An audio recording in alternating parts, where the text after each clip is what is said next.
Apakah share screen saya udah kelihatan? Sudah, Romo. Baik, Jemaat Santo Petrus dan Bapak Ibu Saudara-saudari yang terkasih dalam Kristus, sekali lagi selamat pagi, selamat hari Minggu semuanya. Pagi, Romo.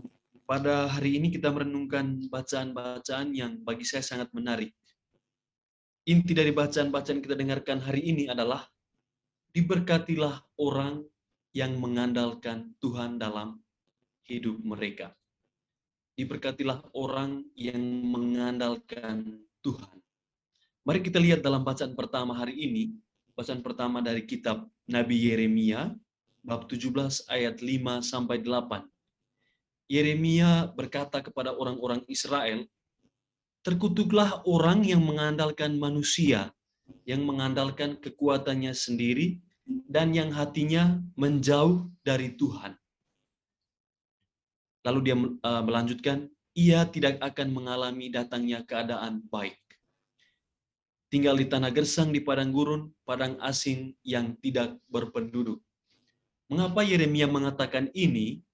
Yeremia katakan ini kepada orang-orang Israel karena mereka menyembah berhala, mereka menyembah Allah lain, dan mereka merasa bahwa Yahweh atau Allah itu telah meninggalkan mereka. Jadi mereka merasa bahwa mereka bisa melakukan sendiri tanpa bantuan dari Yahweh sendiri. Lalu akibatnya mereka akhirnya dibuang ke Babilonia. Itu dari bacaan pertama hari ini. Lalu Yeremia katakan bahwa diberkatilah orang yang mengandalkan Tuhan. Yang mengandalkan Tuhan artinya mereka yang menaruh harapan hanya pada Tuhan sendiri, seperti pohon yang ditanam di tepi air, yang merambatkan akarnya ke batang air. Itu ciri-ciri orang yang menaruh harapan pada Tuhan itu, seperti pohon yang ditanam di tepi air, yang merambatkan akarnya ke tepi batang air.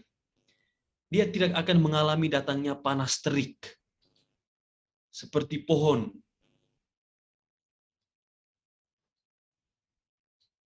yang daunnya tetap hijau, tidak khawatir dalam tahun kering, tidak berhenti menghasilkan buah. Lalu pertanyaan bagi kita adalah, bagaimana caranya agar kita bisa mengandalkan Tuhan? Cara mengandalkan Tuhan. Yang pertama, jangan pernah menggantikan sumber daya rohani kita dengan sumber daya duniawi. Sumber daya rohani kita adalah Allah sendiri. Dan yang kedua, berusahalah semaksimal mungkin dan serahkanlah hasilnya hanya kepada Tuhan sendiri. Mengandalkan Tuhan bukan berarti kita meniadakan usaha. Lalu kita mengatakan bahwa saya mau mengandalkan Tuhan saja, jadi saya tidak perlu melakukan apa-apa, saya tidur saja dan lain sebagainya. Bukan demikian. Mengandalkan Tuhan bukan berarti kita mengabaikan usaha kita, kerja kita, tapi kita berusaha dengan cara pandang bahwa Tuhanlah yang menguasai hidup saya. Tuhanlah yang menguasai hidup kita. Bersandar pada Tuhan itu menuntut ketaatan mutlak.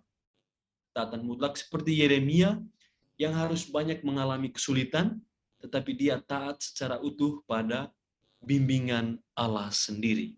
Itu cara mengandalkan Tuhan. Lalu kita mendengar dalam bacaan Injil Lukas hari ini tentang ucapan bahagia dan peringatan.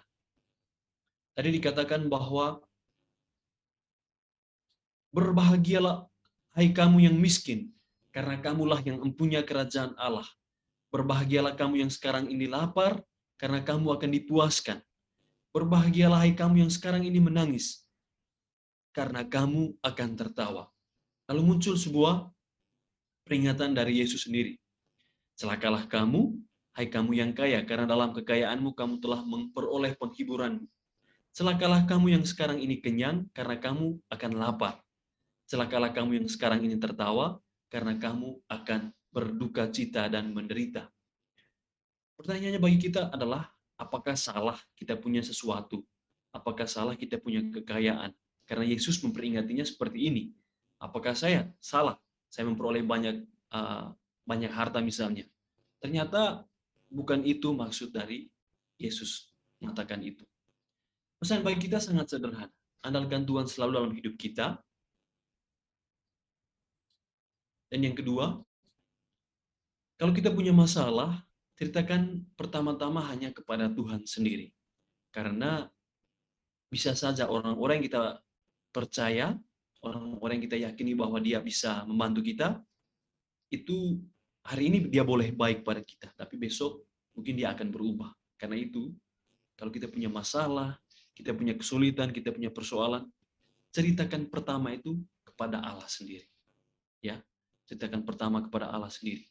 Lalu pertanyaan berikut adalah, apakah setelah mengandalkan Tuhan, hidup kita akan lebih baik dari orang lain? Ataukah usaha kita akan lebih berhasil daripada orang lain? Apakah setelah mengandalkan Tuhan dalam hidup kita akan lebih baik dari orang lain? Ataupun usaha kita mungkin akan lebih berhasil dari orang lain? Tentu saja tidak. Yesus tidak memaksudkan seperti itu. Belum tentu. Manfaat dari kita mengandalkan Tuhan adalah kita bisa merencanakan sesuatu dengan baik. Kita menjalankan usaha dan pekerjaan kita dengan penuh sukacita. Lalu pertanyaan untuk kita renungkan adalah, apa komitmen Anda untuk lebih mengandalkan Tuhan di tahun ini? Apa komitmen kita untuk lebih mengandalkan Tuhan di tahun ini? Kalau kita merasa bahwa setelah saya mengandalkan Tuhan atau setelah saya mengikuti perayaan Ekaristi ini, hidup saya lebih baik daripada orang lain, atau usaha saya akan lebih berhasil daripada orang lain, itu bukan ciri orang yang mengandalkan Tuhan. Ciri orang yang mengandalkan Tuhan adalah selalu berusaha semaksimal mungkin, selalu berusaha dengan sekuat tenaga apa yang kita punya. Soal hasil, serahkan semuanya kepada Tuhan. Dalam sebuah theme song Asian Games tahun 2018, ada sebuah lagu yang sangat menarik, dan tema lagu itu adalah Do your best and let God do the rest. Jadi kita melakukan apa yang terbaik yang kita punya, sisanya serahkan semuanya hanya kepada Tuhan sendiri.